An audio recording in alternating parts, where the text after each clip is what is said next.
Governor Sindh Kamran Khan Tessori نے سانحہ گل plaza کی جوڈیشل انکوائری کا مطالبہ کر دیا۔ سندھ ہائی کورٹ اور سپریم کورٹ کے چیف جسٹس کو خط لکھنے کا اعلان۔ پریس کانفرنس میں کہا، ذمہ داران کا تعین کرنے کے بجائے ملبہ کسی پر ڈالنے کی سازش نہیں چلے گی۔ جن کی ذمہ داری تھی وہ گل پلازا پر تھے ہی نہیں۔ یہ نہیں چلے گا کہ گورنر ریسکیو کے لیے گیا تو اسی پر الزام لگا دو کہ وہ کیوں گیا۔ بتایا جائے یہ خون کس کے ہاتھ پر ہے۔ سیاست کرنے والوں کراچی کے لوگوں کے دلوں میں نفرت آ چکی ہے۔ بے حسی کی انتہا ہے، کسی کے کان پر جوں تک نہیں رینگ رہی۔ ذمہ داروں کا تعین کر کے سزا دی جائے۔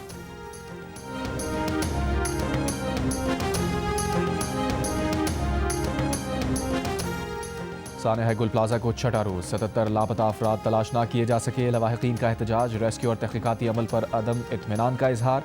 عمارت میں داخل ہونے کی کوشش، 7 روز پہلے پیش آئے سانحے میں جاں بحق افراد کی تعداد 67 ہو گئی۔ صرف 17 افراد کی لاشوں کو شناخت کیا جا سکا۔ ملبے تلے لاپتہ افراد کو ڈھونڈنے کی کوشش جاری۔ مخدوش عمارت گرنے کا خدشہ، مشینری سے ملبہ ہٹانے کا کام عارضی طور پر روک دیا گیا۔ عمارت گرنے والے حصوں میں لاپتہ افراد کی تلاش چیلنج بن گئی۔ تحقیقات کے مطابق گل پلازا میں آگ شارٹ سرکٹ کے باعث نہیں لگی۔ مصنوعی پھولوں کی دکان میں بچے ماچس یا لائٹر سے کھیل رہے تھے، اسی سے وہاں آگ لگی جو پورے پلازا میں پھیل گئی۔ تحقیقاتی حکام کی عینی شاہدین اور متاثرین کے بیانات کی روشنی میں ابتدائی رپورٹ تیار۔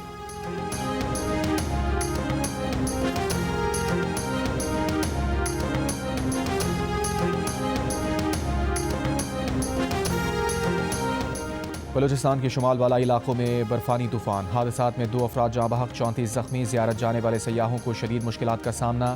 N50 شاہراہ پر بھی برفباری، بلوچستان سے پنجاب اور خیبر پختونخوا جانے والی گاڑیوں کو مسائل کا سامنا۔ کوشک ٹاپ کے مقام پر شدید سائبیرین ہوائیں چلنے سے N25 چمن کوئٹہ کراچی شاہراہ پر درجہ حرارت -12 تک گر گیا۔ شیلا باغ کے قریب پھسلن سے کئی گاڑیاں آپس میں ٹکرا گئیں، 2 افراد جاں بحق، 7 زخمی۔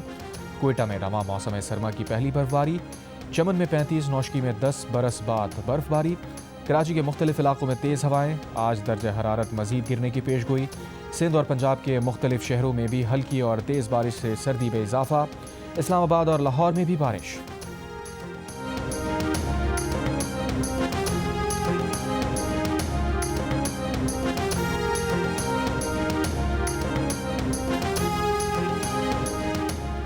ضلع خیبر میں برفباری، 100 کے قریب گاڑیاں وادی تیرہ میں پھنس گئیں، 35 افراد محفوظ مقام پر منتقل۔ پاک فوج کی بھی تیرہ سے عارضی انخلا کرنے والے شہریوں کے لیے امدادی سرگرمیاں۔ شانگلہ میں شدید برفباری کے بعد بجلی کا نظام درہم برہم۔ چترال میں برفباری سے متعدد رابطہ سڑکیں عام رفت کے لیے بند۔ سیاحتی مقام ناران میں 6 انچ اور شوگران میں 1.5 انچ برف پڑ چکی۔ سیاح برفباری سے لطف اندوز ہونے کے لیے شوگران پہنچ گئے۔ اپر گلیات میں ایوبیا، ڈونگا گلی، چھانگا گلی میں برفباری جاری۔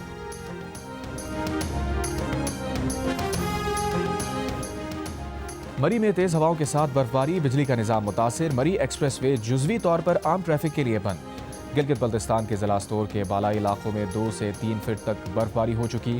تمام بالائی علاقوں سے زمینی رابطہ منقطع۔ ہنزا اور نگر میں بھی برفباری، زلزلے سے متاثرہ علاقے۔ چپورسن میں برفباری نے خیموں میں مقیم افراد کی مشکلات بڑھا دی۔ چلاس، بابوسر ٹاپ، ناگا پربت اور پر برفباری۔ آزاد کشمیر کے مختلف علاقوں میں موسلادھار بارش۔ ہٹیاں بالا، چناری، چکوٹھی، لیپا ویلی، گنگا چوٹی، اڑنکیل، گریس، سرگن ویلی سمیت بالائی علاقوں میں برفباری جاری۔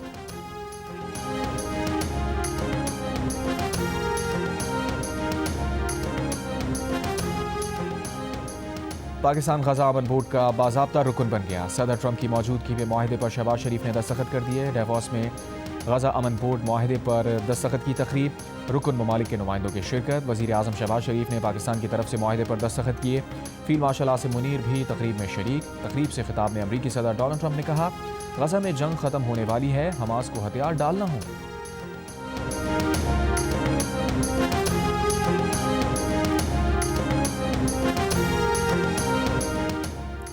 ایران بات چیت کرنا چاہتا ہے، ہم بھی بات چیت کے لیے تیار ہیں، امریکی صدر کا اعلان۔ ساتھ ہی کہا، ایران کی طرف بڑی فورس بھیجی جا رہی ہے۔ امریکہ کے صدر ڈونلڈ ٹرمپ کہتے ہیں، امریکی فوجی اثاثے مشرق وسطیٰ منتقل ہو رہے ہیں۔ گرین لینڈ کی سیکیورٹی پر نیٹو کے ساتھ مل کر کام کرنے کا وعدہ۔ بتایا اپریل میں چین کا دورہ کریں گے۔ سال کے اختتام پر چینی صدر امریکہ آئیں گے۔ بولے، زیلنسکی اور پوتن دونوں معاہدہ کرنا چاہتے ہیں، جلد معلوم ہو جائے گا۔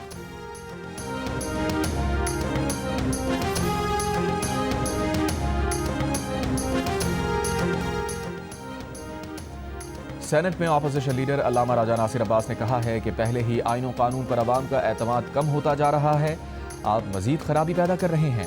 جب آپ کی آنکھوں میں آئین کا تقدس نہ ہو تو عوام کیسے اس پر اعتماد کرے؟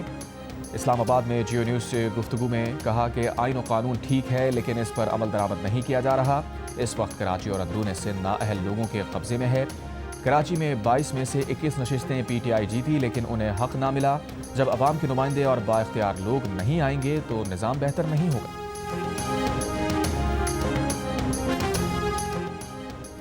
ایمان مزاری اور ہادی علی چٹھا نے اپنے خلاف مقدمات کی تفصیلات کے لیے اسلام آباد ہائی کورٹ سے رجوع کر لیا۔ درخواست کی کہ پولیس اور این سی سی آئی اے سمیت دیگر تفتیشی ایجنسی سے مقدمات کی تفصیلات انہیں فراہم کی جائیں۔ متنازع ٹویٹ کیس میں ایمان اور ہادی سیشن عدالت میں پیش نہیں ہوئے۔ عدالت نے جمعے کی صبح دونوں کو ذاتی حیثیت میں طلب کر لیا۔ حفاظتی ضمانت کے کیس کی اسلام آباد ہائی کورٹ میں آج سماعت نہیں ہوئی۔ اے ٹی سی اسلام آباد ہائی کورٹ کے باہر لڑائی جھگڑے کے کیس میں ایمان اور ہادی کی ضمانت قبل از گرفتاری کی درخواستیں خارج کر دیں۔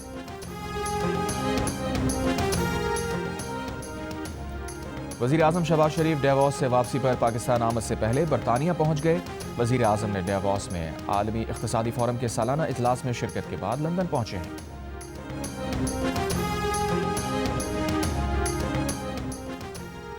وزیر خزانہ محمد اورنگزیب کی زیر صدارت ڈیووس میں بزنس راؤنڈ ٹیبل کا انعقاد۔ وزارت خزانہ کے اعلامیے کے مطابق آذربائیجان کی کمپنی نے پاکستان کے تیل و گیس کے شعبے میں سرمایہ کاری کا اعلان کیا۔ وزیر خزانہ محمد اورنگزیب کا خیر مقدم اجلاس میں عالمی سطح کی معروف کمپنیز کے سی ای اوز اور سینئر حکام سے شرکت۔ پاکستان کی اصلاحاتی سمت سمیت سرمایہ کاری کے مواقع پر بھی تبادلہ خیال کیا گیا۔ وزیر خزانہ محمد اورنگزیب نے ٹیکس نظام کو مضبوط بنانے کے عزم کا اعادہ کیا۔ وزیر خزانہ محمد اورنگزیب اور بل گیٹس کے درمیان ملاقات۔ پاکستان میں صحت اور ادارہ جاتی اصلاحات میں تعاون بڑھانے پر اتفاق۔ وزیر خزانہ نے ٹیکس نظام کی ڈیجیٹائزیشن کے لیے گیٹس فاؤنڈیشن کے تعاون پر بھی اظہار تشکر کیا۔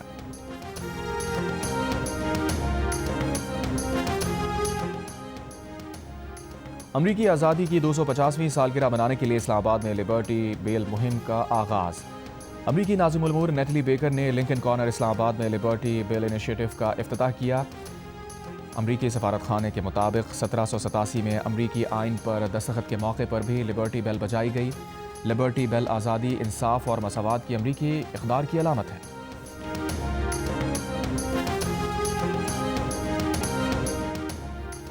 اور کراچی کی پاک کالونی میں پولیس اور ڈاکوؤں کے درمیان مبینہ مقابلہ، 6 ڈاکو ہلاک ہو گئے۔ ایس ایس پی کی ماڑی کا کہنا ہے کہ ہلاک ڈاکو افغان شہری ہیں، ایک گھر میں داخل ہوئے تھے۔ ڈاکو گھروں میں ڈکیتی کی متعدد وارداتوں میں ملوث تھے۔ ملزمان پر ڈکیتی کے دوران خواتین کو زیادتی کا نشانہ بنانے کا بھی الزام۔